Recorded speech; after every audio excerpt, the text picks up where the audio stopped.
Dear Lord, ang buhay ay mahirap.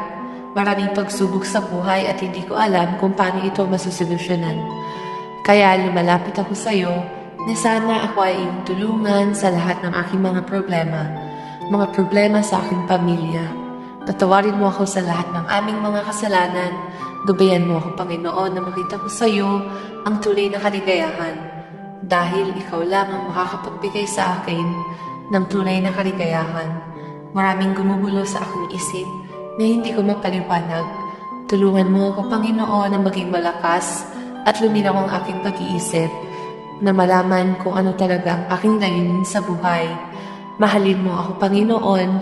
Kailangan ko ng iyong liwanag sa aking buhay. Amen.